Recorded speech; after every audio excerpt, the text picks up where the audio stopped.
Si on annonce que la moyenne d'une classe à un examen est de 10 sur 20, l'instinct naturel, c'est de se dire que tout va bien, quoi. Ouais, on imagine tout de suite le milieu parfait. C'est ça. Un groupe d'élèves moyens, stables, sans histoire.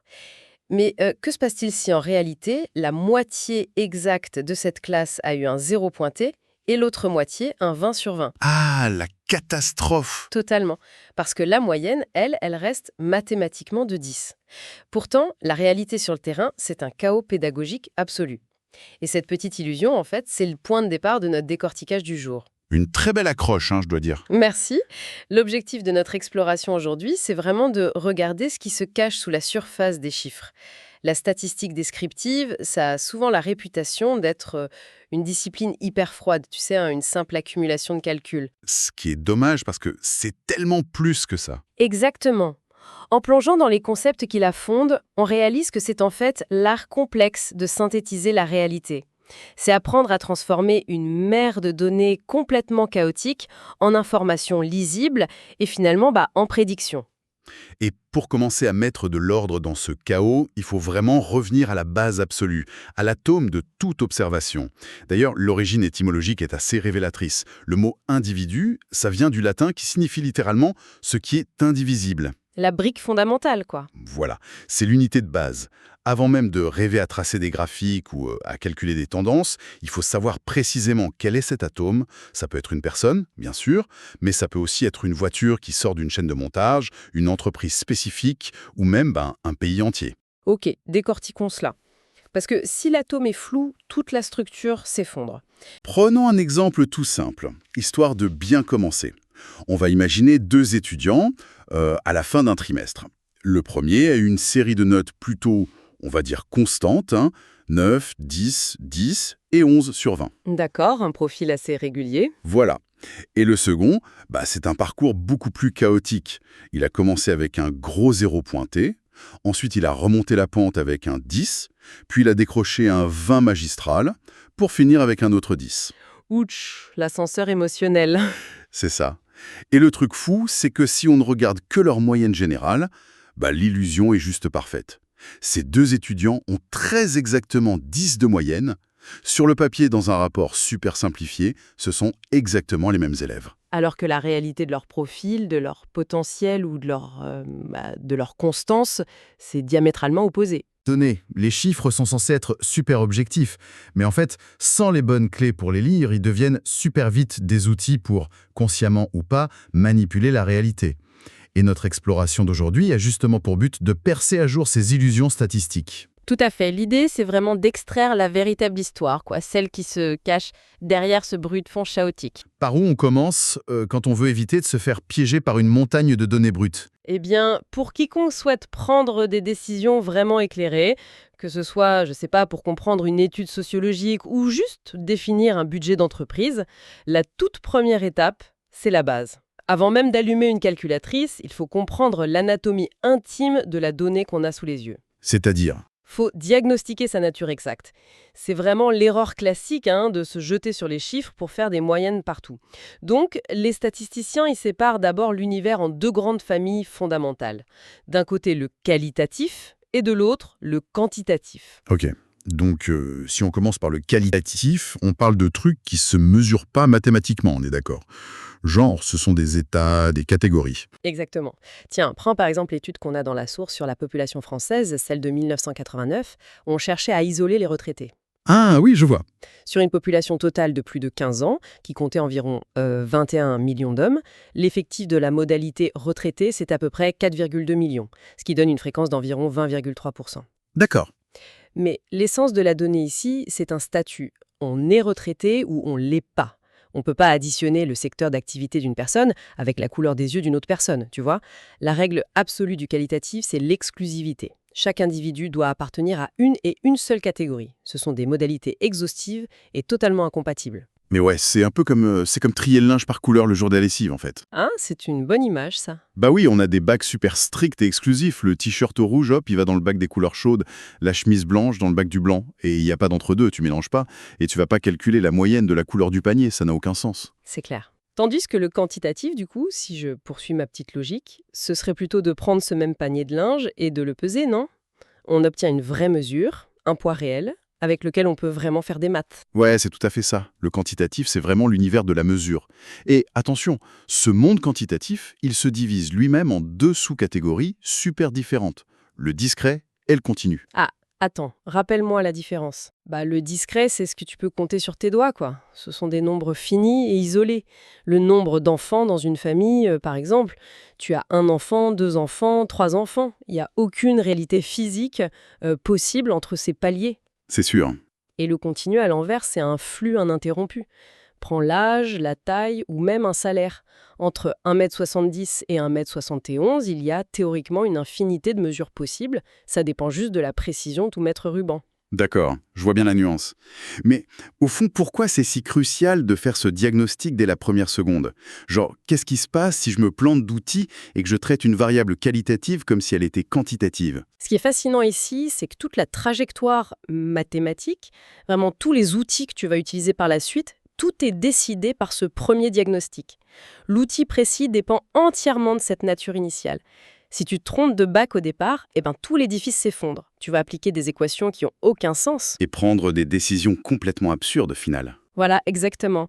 C'est vraiment cette fondation qui décide si l'analyse sera utile ou si ce sera une dangereuse illusion. Bon, la fondation, on l'a. Mais passons maintenant à l'outil de torture statistique préféré des journaux télévisés, la fameuse moyenne.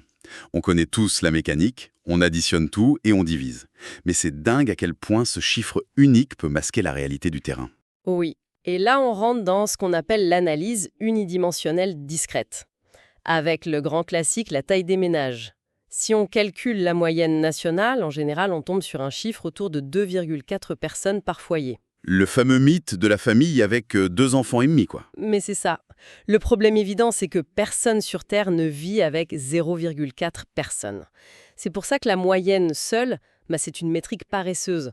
Elle doit absolument être confrontée à d'autres réalités, comme le mode et la médiane. Que tout le monde connaît de nom, mais qu'on oublie tout le temps de demander. Exactement. Le mode, c'est juste la fréquence maximale sur le terrain. Et là, dans notre source, la stat est claire, la plus grande proportion des foyers, soit presque 32%, est en fait composée de 2 personnes. C'est ça le mode. Ok, 2 personnes. Et la médiane, tu sais, ce point de bascule qui coupe la population en 2 moitiés égales de 50%, elle se trouve entre 1 et 2 personnes. Ces métriques décrivent la même société, mais elles racontent pas du tout la même histoire. Et c'est là que ça devient vraiment intéressant. Parce que se fier uniquement à la moyenne, c'est comme essayer de décrire un climat avec un seul chiffre. Imagine, quelqu'un te dit qu'il fait 20 degrés en moyenne dans une région. Super, ça a l'air génial. Ça donne envie d'y habiter, ouais. Mais ça ne te dit pas si la température oscille doucement entre 18 et 22 toute l'année, ou si on alterne entre des journées glaciales à 0 degré l'hiver et des canicules de la mort à 40 degrés l'été. La moyenne de 0 et 40, c'est 20, mais l'expérience de vie réelle a rien à voir. Oui, c'est tout le problème des moyennes. Si l'on relie cela à la situation dans son ensemble, on comprend que la médiane résiste super bien aux valeurs aberrantes, aux fameuses anomalies. Alors que la moyenne, elle les absorbe complètement. Elle se laisse prendre en otage par les extrêmes. Donc le 0 ou le 20 tire la moyenne vers eux. C'est ça, c'est un barycentre. C'est pour ça qu'il faut toujours mesurer la dispersion. Dans notre présentation Blueprint, ils utilisent la variance, qui est d'environ 2,1, et surtout l'écart type, d'environ 1,5. Et ça sert à quoi concrètement l'écart type ici? Ça te donne ta zone de normalité. L'exemple montre qu'en France, au moins 75% des ménages ont un effectif compris entre 0 et 4,8 personnes. Et on trouve ça juste en faisant la moyenne plus ou moins 2 écarts types. C'est quand même beaucoup plus fiable qu'un simple 2,4, non? Ah ouais, super clair. Bon, ça, c'est pour les trucs qu'on peut compter un par un, comme les nombres de personnes. Mais comment on fait avec l'infini?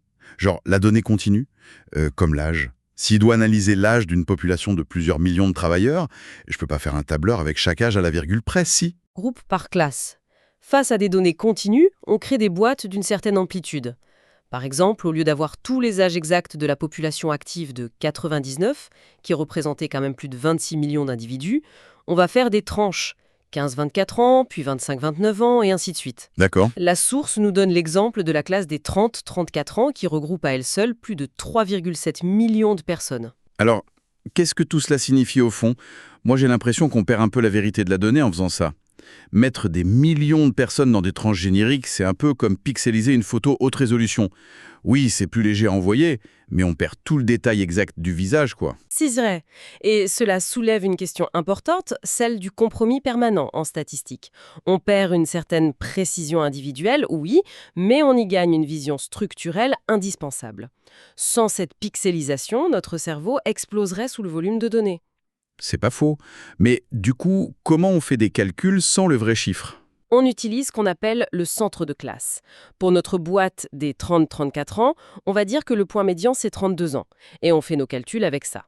Ce qui nous amène, pour la population active globale, à une moyenne d'âge d'environ 40 ans. Ok, ça marche pour la moyenne. Mais pour la médiane, le point exact qui coupe à 50%. Si on a effacé les âges précis, comment on le trouve? Alors là, c'est un de mes trucs préférés, c'est l'art de l'interpolation linéaire. Oula, ça sonne très géométrique, ça. Mais ça l'est.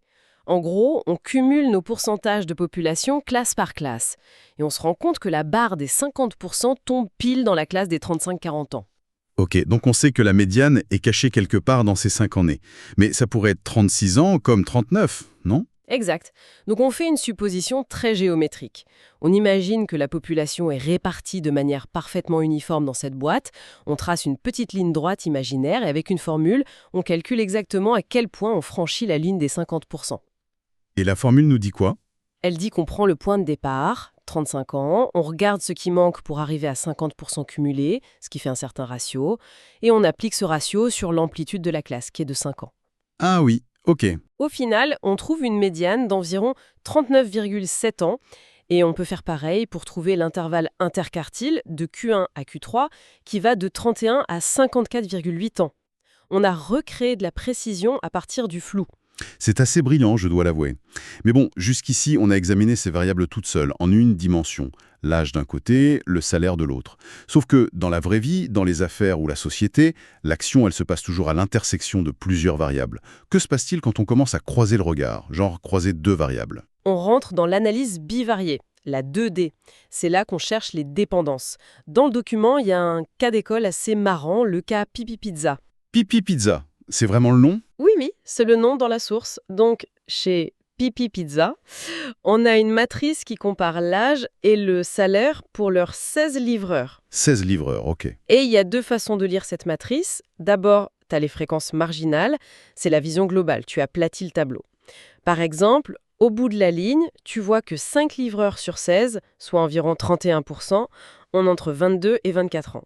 Et 6 sur 16, environ 38%, gagnent le plus bas salaire, entre 170 et 200 euros. Moi, cette lecture marginale, ça me fait penser au fait de regarder la façade extérieure d'un grand immeuble. On a une vision globale, on peut estimer la taille, on voit combien il y a de fenêtres à chaque étage, mais en fait, on ne sait absolument pas ce qui se passe vraiment à l'intérieur, bureau par bureau. Exactement. Et pour voir à l'intérieur, il faut utiliser la deuxième méthode, les fréquences conditionnelles. C'est la vision ciblée. Donc là, c'est comme utiliser une clé pour ouvrir une porte bien précise de notre immeuble et observer uniquement ceux qui sont dans cette pièce. Voilà, ouvre la porte des jeunes de 20 à 22 ans. Ils sont 4 en tout dans l'entreprise. Et là, boum, tu remarques que 3 d'entre eux gagnent entre 170 et 200 euros. Attends, 3 sur 4. Ça fait 75% de cette tranche d'âge la plus jeune qui est dans la tranche de salaire la plus basse. C'est ça. Alors que sur la façade globale de l'immeuble, le bas salaire, ça ne touchait que 38% des employés. Mais là, dans cette pièce spécifique, ça bondit à 75%. Ah ouais, le contraste est énorme. Et ça veut dire quoi mathématiquement parlant? Ça prouve que les variables ne sont pas indépendantes. Si elles étaient indépendantes, la répartition à l'intérieur de la pièce serait la même que sur la façade. Mais ici, les distributions sont toutes différentes. Ça prouve une corrélation, une dépendance claire entre l'âge et le salaire chez Pipi Pizza. Les véritables perspectives se trouvent jamais dans des métriques isolées, tu vois. C'est en isolant X de Y qu'on débusque les réalités du terrain. C'est dingue. Bon, on vient de prouver que deux variables peuvent être organiquement connectées. La question ultime de notre décryptage, ça devient: est-ce qu'on peut utiliser cette connexion pour prédire l'avenir, prédire ce qui n'est pas encore arrivé? C'est le Graal de la statistique, la régression linéaire. Dans le dossier, on passe au défi qu'on conserve. Encore un nom incroyable! Bah écoute, c'est très visuel, nickel. On a un nuage de points basé sur 5 régions existantes. L'axe des X, c'est l'effort publicitaire en milliers d'euros. L'axe des Y, ce sont les ventes en milliers de boîtes. D'accord. On a des points un peu partout, genre une région a dépensé 18 000 euros et vendu 65 000 boîtes, c'est un point à 18,65. Une autre n'a mis que 5 000 euros et vendu 37 000 boîtes. Ok. Et globalement, en moyenne sur ces 5 régions? La moyenne, c'est 10 000 euros dépensés pour 39 000 boîtes vendues.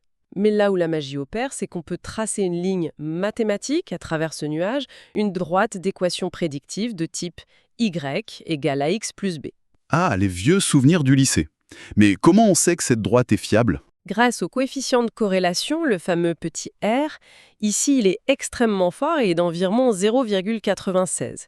Sur un maximum de 1, c'est notre filet de sécurité. Les points sont presque parfaitement alignés. Ah oui, c'est massif. L'équation exacte de cette droite, c'est y est environ égal à 2,78x plus 11,2. Ok, mais alors, en quoi ça nous aide à prédire l'avenir pour l'entreprise qu'on conserve?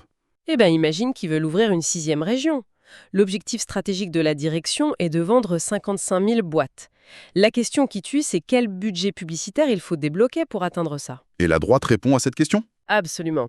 L'équation permet de résoudre l'inconnu x.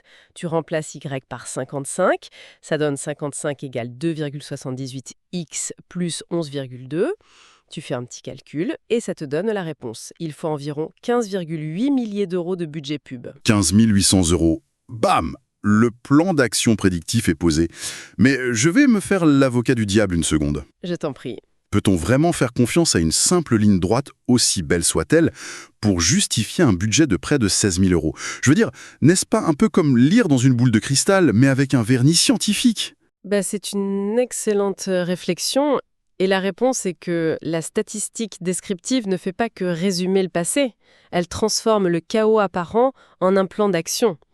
Le score de 0,96, c'est la preuve que ce comportement n'est pas dû au hasard. Ce n'est pas de la magie, c'est une loi de probabilité basée sur des preuves concrètes. Ouais. Donc, pour résumer un peu ce qu'on a vu aujourd'hui, d'abord, il faut comprendre la nature des variables, c'est le bac à linge. Ensuite, il faut éviter comme la peste le piège des moyennes uniques, en regardant toujours la dispersion et la médiane. Tout à fait. Après, on a appris à dompter les données continues avec les classes et l'interpolation. On a trouvé les dépendances cachées en ouvrant les portes des fréquences conditionnelles. Et enfin, on a tracé une ligne prédictive redoutable. C'est un sacré voyage. Et si je devais donner un seul conseil pratique à notre auditoire, vraiment un truc à appliquer dès demain, Dis-nous. la prochaine fois que quelqu'un, en réunion ou à la télé, présentera la moyenne d'une étude, il faut avoir un réflexe. Demander immédiatement, mais quelle est la dispersion? Y a-t-il des anomalies massives qui sont cachées par ce chiffre unique? Ne jamais laisser la moyenne seule dans la pièce, quoi. Jamais. Eh bien, pour clore cette exploration, j'aimerais soumettre une réflexion finale un peu provocatrice à ceux qui nous écoutent. Ah. On l'a vu, le modèle de l'entreprise conserve s'appuie sur le succès de 5 régions passées pour dicter le budget exact d'une 6e région, qui est inédite. Mais posez-vous la question, que se passe-t-il si cette 6e région a une culture complètement différente? Ou si un nouveau concurrent hyper agressif débarque et casse tout le modèle? Ah oui, le grain de sable. C'est ça. Une ligne mathématique, aussi parfaite soit-elle, avec son 0,96, n'est finalement prédictive que si l'on postule secrètement que l'avenir sera une copie conforme du passé. Les statistiques éclairent la décision de manière incroyable, c'est sûr, mais elles ne remplaceront jamais l'intuition et l'expérience du terrain.